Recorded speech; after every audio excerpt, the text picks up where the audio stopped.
this guy yet or no? Yeah, sure. If you want to talk about that, we can bring that up. Yeah.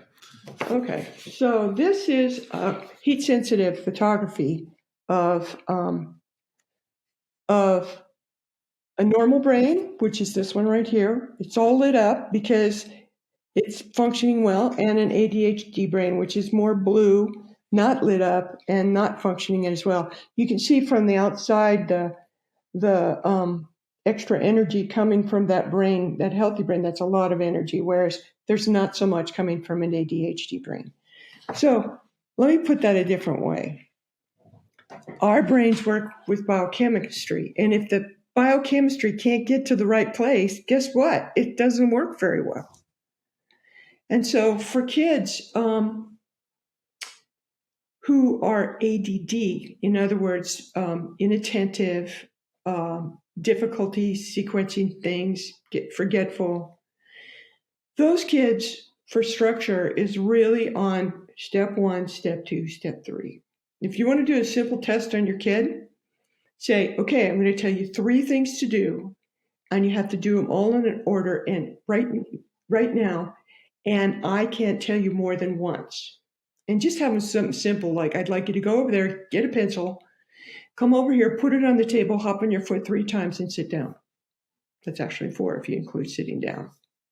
And I've had kids that were able to do that, so they didn't have any sequencing problems, and they were hyper listening. But in a noisy classroom, and you get 3 instructions, forget it. You know, you might do 1, you might do 2, but you won't do 3, and you have to have prompts. So if you're a careful parent, you can keep prompting and just saying, oh, you did great. I think you forgot 1. Let's just do it. Here it is. Let's do it together. But if you have a kid who can't do it. I had one kid, one of his jobs was to go over there, pick up a toy, put it on the table, run around the table once and come back. He forgot. So he ran around the table 20 times and came back and he just had to go, that was some great running. So these are the kinds of things that I work with really little kids. So some of the stuff that happens, so ADD is meaning that you are just forgetful, you space out, you can't remember, your brain gets drawn off by extraneous stimuli. You know, there's a honk in the street and there goes your brain, you know, and your whole self with it. Hyperactivity is where you are really missing. By the way, there's 22 places in the brain according to the University of Arizona, and any one of those 22 places, if your biochemistry is off, you'll have symptoms of ADHD. If you have all 22 places, you are very ADHD. So if you look at that way, you know, so hyperactivity are the parts of the brain that need movement to help process and speed up brain chemistry moving through your brain. So, I mean, we're not electrical, we're chemical. And so if I have a thought over here, like I think I'll wiggle my finger, then that impulse has to go to all the parts of my brain that make me wiggle my finger, right?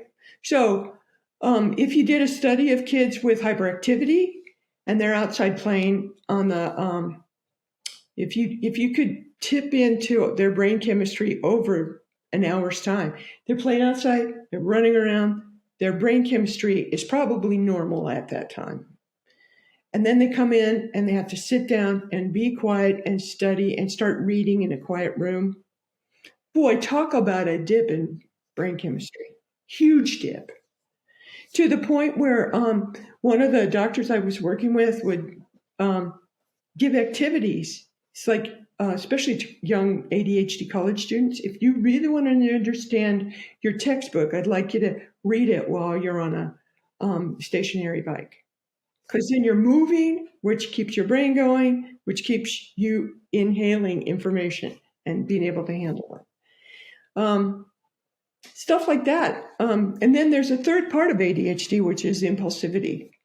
So impulsivity, you have no brakes on your impulses when it comes to that section. And part of that, if you look back at this, I want you to notice the difference of the frontal part of the brain which is called your, I hate getting old. I forget things. It's the part that makes good decisions. It's the part that sort of orchestrates your whole brain in terms of your thinking and your activity in the outside world. Look at this brain, this ADHD brain. It's completely cold. By the way, also, sometimes ADHD and manic depressive in the manic stage look the same. Neither of them have their prefrontal cortex working.